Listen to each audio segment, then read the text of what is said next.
It's time for Yang News of the Day, episode 21 for Monday, July 8th, 2019. I am David D. This is Progressive Resistance Media. Thank you for being here. Let's get into it. Okay, so Andrew Yang was on The View earlier today, and this episode will be dedicated to that. Okay, let's get into it. Meghan McCain said, quote, "You accused NBC of cutting off your mic at times when you wanted to interject. NBC has denied that happened, and it's a big conspiracy all over the internet. Can you clarify what happened?" End quote. Andrew Yang. Well, I was only asked 2 questions over 2 hours, and that's there for everyone to see, so I just shared my experience with some supporters in the back, but we are just thrilled that we have another debate in July, September, and October to get our ideas to the American people. End quote. All right, so he just dodged it. He just gave some generalized information. He right off the bat, he said how he was only asked 2 questions over the whole 2 hours, which is a fact. And there's a whole issue about Andrew Yang being discriminated against. It's an adjacent argument that how Asian men are minimized, and it kind of falls under that umbrella. But you see, he just kind of dodged it. He didn't directly go after it. So let's see what happens here. Meghan McCain, how do you make it so you speak more than 3 minutes next time? Andrew Yang said, quote, "We were joking about maybe having a sign or something for us to hold up. I'm very confident that we will get more opportunities in the debates next time." Yeah, I forget, one of my commenters was saying something about a bullhorn. Just get a big bullhorn if they don't pay attention to Andrew Yang when he tries to interject. That would be funny. Okay, so Joy Behar. Were you the only one that happened to, or did someone else get screwed out? She's referring to the mic debacle. Andrew Yang said, "I think one of the other candidates also said her mic was cut off too." Joy Behar said, "Marianne Williamson?" I noticed Andrew Yang didn't want to say her name for some reason. He was just saying someone else, some other candidate. He was very general. And then Joy says, "Marianne Williamson?" Andrew Yang, "Yeah, that's right. I haven't talked to her about it." It's like, he was kind of squirrely in that moment. I didn't know what that was about. He seemed nervous and squirrely during that exchange with Joy Behar. I don't know if that was anything. If you think that was anything there, leave a comment down below. I don't know what that was. Okay, so I believe her name is Sunny Houston, or Hostin. Her first name's Sunny. Okay, let's see. The question is, she's prefacing her question here. "I give a lot of credit to the American people. I think we are smarter than people are going to give us credit for, and I think that's what you are trying to tap into." Andrew Yang, well, she never got it. That was kind of the question, but it sounded like she was just warming it up. Andrew Yang said anyways, quote, "My campaign is dedicated to solving the problems that got Donald Trump elected. We're in the midst of the greatest economic transformation of the history of our country, so Make America Think Harder is trying to get America focused on the facts that this is certainly not about immigrants that are causing these problems. It's about technology pushing the economy to the point where more Americans are having a harder time finding paths forward. Amazon is closing 30% of our malls and stores the next 4 years, and being a retail worker is the most common job in the country. The average retail worker is a 39-year-old woman making between $9 and $10 per hour. So as her store closes and opportunities disappear, we have to start solving these problems." End quote. Yeah, and these are very standardized Andrew Yang talking points, data points. He's been talking about these for a long time. And like I said, if you've heard this stuff before, it's okay to hear it again. One thing I learned from Bernie Sanders is it's great to be consistent. Whether you like Bernie Sanders or not, that's not the point. The point is he's a consistent person in his rhetoric, he's a consistent person in his policies, and he's always consistent in the public. And Andrew Yang follows that trajectory path in his talking points and in his policy points, and I give him a lot of credit for that. So it may seem normal and boring. If you're an Andrew Yang fan, you've heard these talking points and policy points before, but it's a good thing. It's always a good thing to be consistent. Just a side note there. Okay, so moving on. Joy Behar. Quote, is anyone in the Republican Party given any thought to what you just said? I don't think there's people in the Democratic Party giving them any thought. Anyways, Andrew Yang said, well, when you talk to politicians about the economic transformation we're in the midst of, unfortunately, a lot of the solutions revolve around education and retraining. But the results of doing so are very, very bad when you look into the data. And he went on to talk about how the success rates with retraining people was between 0 and 15%.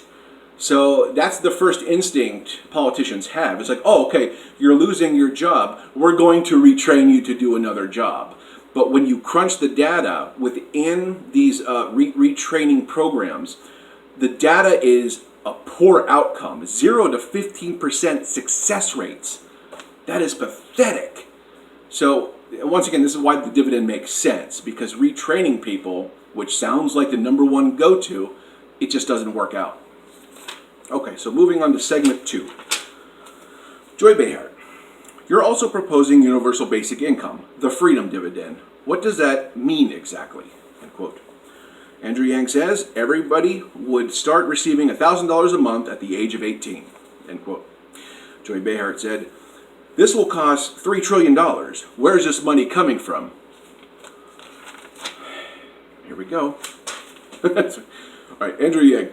It would actually build more of a human-centered economy, what I call the trickle-up economy, because it will allow people to do more of the work that they want, including people like my wife, who's at home with our 2 young boys, one of whom is autistic, and right now the market values her work at 0. If we start to put resources into the hands of people, it actually expands what we think of as work. End quote. Those are great talking points that we've heard before.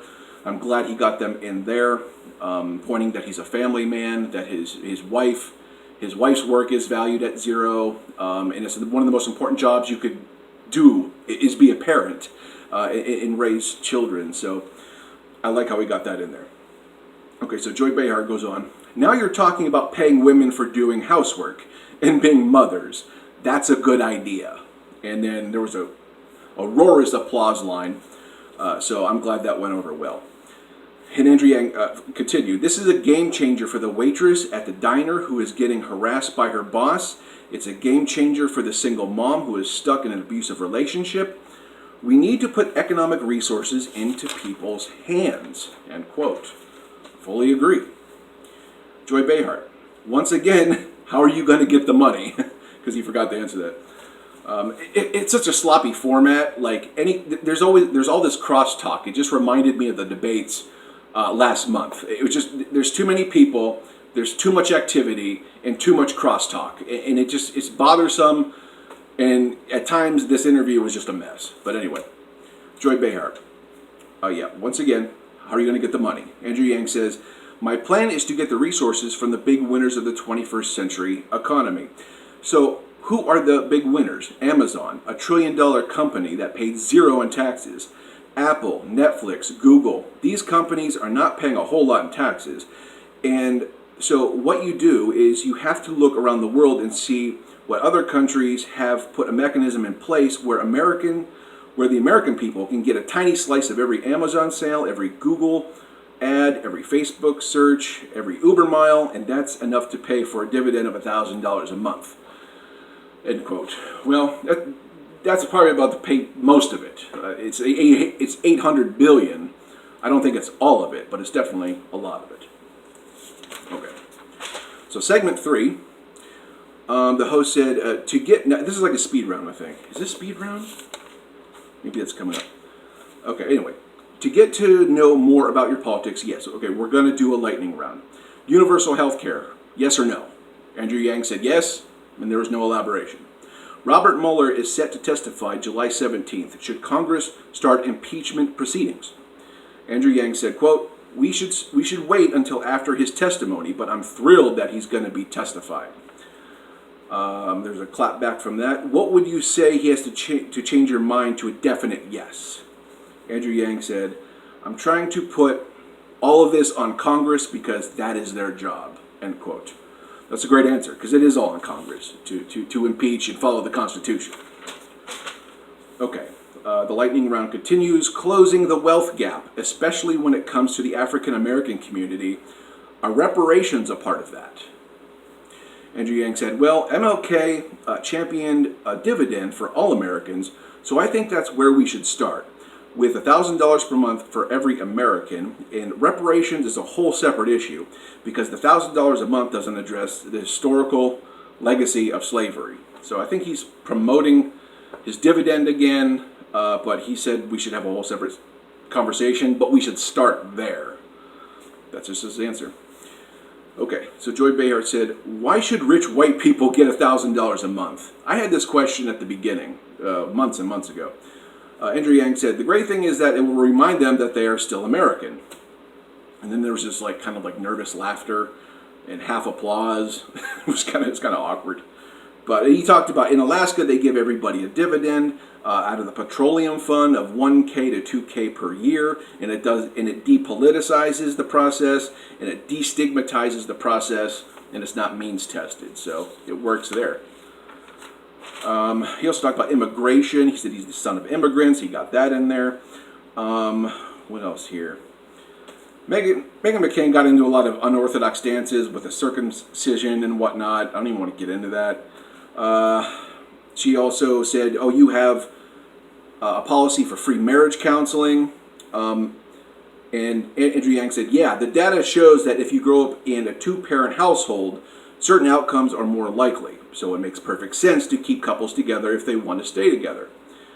Meghan McCain's response was, my version of counseling is drinking Jack Daniels, shooting guns, and hanging out.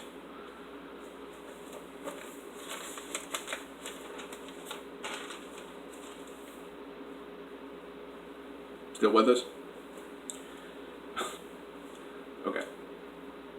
Okay, Meghan McCain went on to say, this universal peg for every hole is always my problem with the left. Really? Somebody who's proposing solutions for problems is an issue? Really? Come on, Meghan. Get with it. She said, you also believe in staffing a White House psychologist. I'm not mad about that one. That's actually fine. Of course, yeah. But Andrew Yang talked about how it's just a good idea before Trump was in office. He thought about this a while ago. And when you're making these pressured decisions, why not have a psychologist on hand? It sort of makes sense. But anyways, that is the bulk of Andrew Yang's The View for, what was today? What's today's episode? For episode 21. All right. So anyways, let me know what you think of Why Not episode 21. Also, a side note, I got playlists now. I learned how to do playlists. So I have Yang News of the Day playlist. I have Progressive Talk podcast playlists, and many more playlists to come. So check those out. Like, share, and subscribe, and click the bell.